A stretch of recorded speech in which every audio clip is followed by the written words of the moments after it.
My name is Brittany Calderwood. My name is Rachel Parker. My name is Ariana Rossi, and this is our video about the special test on the hip and spine.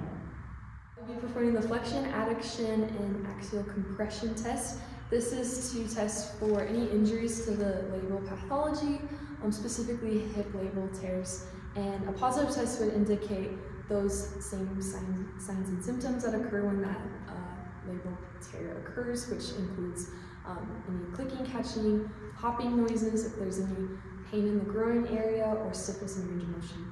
So what you'll do is you'll have your patient in the supinated position, and the first thing that you'll do is you'll take the suspected injured leg/hip, and you will put her into flexion. And as you are going into adduction, you will add axial compression to her hip as you rotate in. And if there's any of those symptoms of the locking, catching, that would indicate a positive test. And of course, you want to test it bilaterally. So into flexion, and then axial compression and rotate in. And if there's any of the symptoms, that would indicate a positive test. Okay, I will be performing the flexion, adduction, and internal rotation test. It's also known as the figure test. What we're testing for is a labral impingement or a labral tear. What I'm going to have my patient do is lay in a supine position. I'm then going to take her leg and have her raise her hip and her knee into 90 degrees of flexion. Now that we're here, I'm going to apply an axial load at her knee, and I'm going to stabilize her ankle. And what I'm going to do is, as I'm applying this load and pushing the hip into adduction, I'm going to be taking the ankle into abduction and back again, and we're going to test bilaterally. So same thing, hip and knee into 90 degrees of flexion with an axial load, adduction and abduction. So adduction at the knee and abduction at the ankle. So what I'm looking for as I'm doing these tests is I'm looking for popping, clicking, and locking in the hip area. I'm also looking for a lack of range of motion and stiffness. If we see any of these things or a reproduction of those symptoms, that is a positive test, and it can say that we have a labral tear or a labral impingement. Now I'm gonna do the hip scour test, and this test is used to assess the labral pathology, hip impingement, and osteoarthritis. So I'm gonna have my patient lay down supine. I'm gonna take her leg, relaxed. I'm gonna put one hand over the knee and the other one in the distal leg. And then I'm gonna flex the hip, the knee, and then I'm gonna put an axial force on the femur. And then I'm gonna abduct the hip, and then abduct twice. And if our patient is gonna have symptoms like catching, locking of the hip, or stiffness, or pain in the groin area, or loss of range of motion, the test is positive, and it means that we can possibly have a labral tear, impingement of the hip, or osteoarthritis. I will be performing the Kendall test next. This is to test for any tight hip flexors or a tight rectus femoris.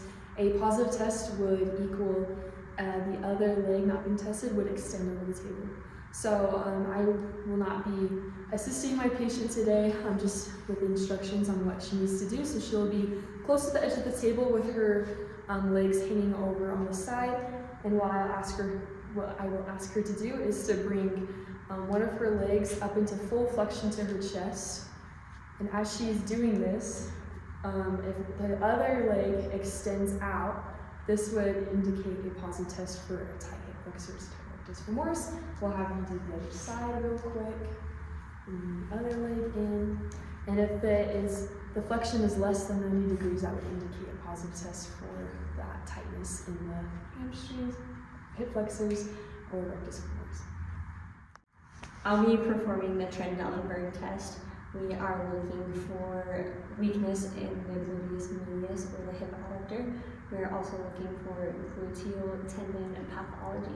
What I'm going to have my patient do is stand facing forward, and they are going to stand on one leg. So as they stand on this one leg, I'm here to make sure that they don't fall over, but I'm also looking for if their non-weight bearing hip is dropping down.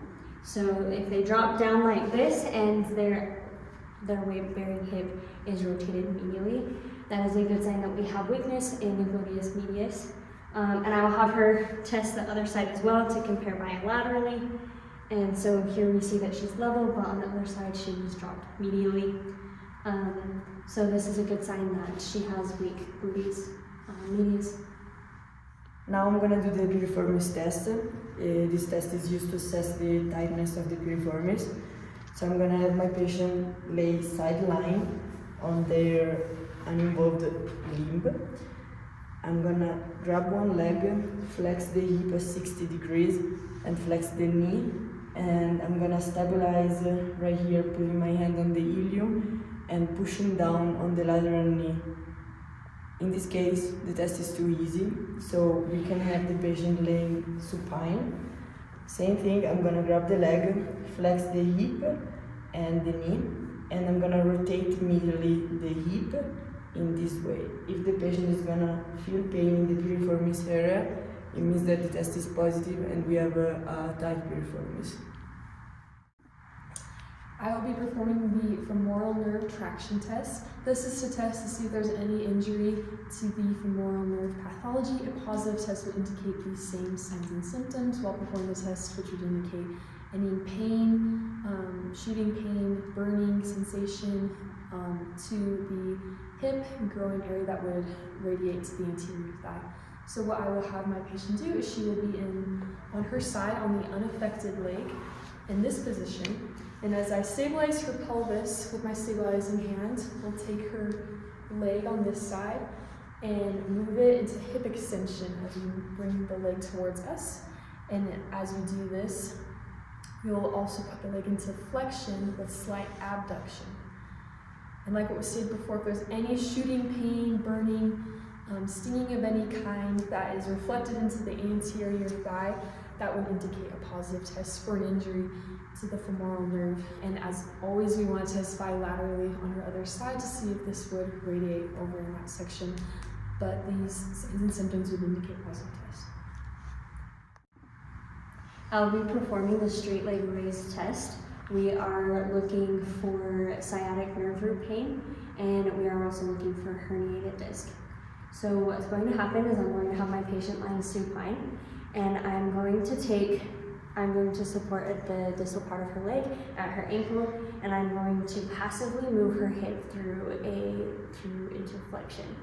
So as I passively move her leg into flexion, we are looking for 80 to 90 degrees of a range of motion of flexion.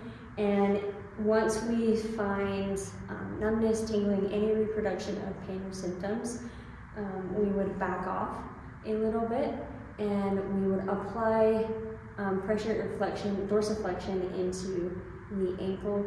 If that brings any signs or symptoms, we know that we probably have a positive test. But if we go through the flexion of the hip and there are no reproduction of symptoms, that's a negative test. So to compare range of motion, I can come to the other hip and passively move it into flexion. And again, we're looking for that 80 to 90 degrees of flexion. We know that if we get numbness, tingling, pain, any reproduction of symptoms while performing this test, we have a possible sciatic nerve root damage or even a slipped disc or herniated disc. Okay, now I'm going to do the Valsalva maneuver test. This test is used to assess cervical disc pathology. I'm gonna observe my patient. I'm not involved, so it's an active test. And I'm gonna ask her to do a deep breath, hold it, and then blow in your fist. If during this movement she's gonna feel radiation pain or burning pain, this is a positive test and it can indicate a cervical disc pathology. I will be performing the sacroiliac compression test. This is to test to see if there is a sacroiliac sprain or dysfunction, and a positive test would indicate pain in this area. So what I'll have my patient do is lie in a supinated position, and I will cross my arms and put each hand over her ASIS on each side, her anterior superior iliac spine. And as I place these here, I'm going to add compression by pushing down and out. So as I push down and out, if there's any pain indicated by the patient, that would equal a positive test for sacroiliac sprain or dysfunction. I will be performing the sacroiliac distraction test, or the SI distraction test. What I am looking for is SI dysfunction or SI sprains. What I'm going to do is have my patient lay in a supine position, and I'm going to find their ASIS, or the anterior superior iliac spine. So I'm going to find that with the palms of my hands, and then once I find it, I'm going to compress medially, and I'm looking for pain in those, in the hip area. And so if there is that pain, it's a good indication that we have a positive test for sprains or dysfunction in the SI joint. Now I'm gonna do the sacroiliac dysfunction screen. This test is a lot of tests used to assess the sacroiliac dysfunction. The first one, we're gonna have our patient lay down supine, and then I'm gonna have my hand and my thumb on the medial malleoli, and if my thumbs are at the same level, the test is negative. This should be normal because the malleoli are at the same level, so we don't have a sacroiliac dysfunction. But if my thumb were in different levels, the test would be positive, and we could have a sacroiliac dysfunction. Another test for the sacroiliac dysfunction screen is to see if the anterior superior iliac spine is at the same level of the posterior superior iliac spine right here. So if they are both at the same level, the test is negative, so we don't have a SI dysfunction. But if one of the two was above or under, the test would be positive, and we have a SI dysfunction. The next test for the SI dysfunction screen, I'm gonna have my patient sit on the table. I'm gonna find the posterior superior iliac spine right here. I'm not gonna push too hard, but not even too light. And I'm gonna ask my patient to bend the back forward. So if my thumb like this goes up, the test is negative. But you can come up. If the thumbs could go down, the test would be positive, and it would be probably SI dysfunction. And then for the last test, I'm gonna still have my thumb on the posterior superior iliac spine, and I'm gonna ask my patient to bring up your right leg. Okay, do it again. Okay, we can see that our left thumb, it went down, so this is a negative test. But if the thumb was going up when she was lifting her right leg, the test would be positive. But we need to do this bilateral, so bring your left leg up. So we saw again our right thumb went down, so this is a negative test. And so she doesn't have a SI dysfunction, but if the thumb was going up, the test was positive, and it means that we probably have a SI dysfunction. I will be performing the Stork standing test. This is a test used to test to see if there's spondylolysis in either the most commonly vertebrae, the L4 or L5 vertebrae. A positive test would indicate pain in these vertebrae, any achiness or sharp pain as the actions be performed. So I'll have my patient come in front of me facing anteriorly. She's going to put her hands on her hip. She will raise her right leg during this test and lean back slowly as I brace her just in case. And she'll sit back up stand back up straight and do it one more time. And if there's any pain, achiness, sharp pain in those vertebrae, that would indicate a positive test. And of course, we're gonna have her test bilaterally. So on the left leg, she'll go back and come up again and do it one more time. And if there is pain on one side or the other, this would indicate on which side the vertebrae has the spondylolysis. If it's the right side or the left side, or it's both sides, that means it was an injury to the posterior vertebrae, which would indicate a positive test of spondylolysis. I'll be performing the Hoover test. What we're looking for is called malingering, which means that our patient could potentially be faking an injury. What I'm going to have my patient do is lay down in a supine position, and I'm going to provide stability on the distal aspect of the legs, under the ankle specifically. What I'm going to do is I'm going to have my patient raise their right leg, and what should happen, you can ignore that, is that I should feel pressure in the non-moving leg. So the leg on the table should increase in pressure in order to stabilize the patient. We are going to test this bilaterally, so we're going to raise her left leg, and pressure is increased on the opposite leg, which means she's stabilizing, which is a good indication that she isn't faking her injury. And if she were to not provide pressure and stabilization, that would be a good test, or a positive test, and that she potentially is faking her injury. Now I'm gonna do the lateral rib compression test, and this test is used to assess anterior or posterior rib fracture. What I'm gonna do is compress laterally the ribs of my patient, and if the patient is gonna feel pain or crepitus, the test is positive, and it means that we possibly have a fracture anteriorly or posteriorly. I will be performing the anterior-posterior rib compression test. This test is used to determine if there is a fracture in the lateral aspect of the ribs. A positive test would indicate pain in this area. So I'll have my patient seated in the seated position, and what I'll do is I'll add this anterior-posterior compression. For this example, I'm going to be doing on my patient above her shoulder, but we would do it along the rib cage in any situation where there could be a fracture in the lateral aspect, and we will just compress, and another one down here for the ribs. And if there was any pain in that lateral region, that would be a good indicator for a positive fracture test for the ribs. I will be performing the cervical compression test. We are looking for nerve root pathology, and pain is going to be a positive sign in this test. So what I'm going to do is I'm going to apply an axial load or compression on the patient's head, and if they feel pain throughout their neck and spine, that will be a positive indicator of nerve root pathology. If we find no pain, that's a good indicator that we don't have nerve root pathology.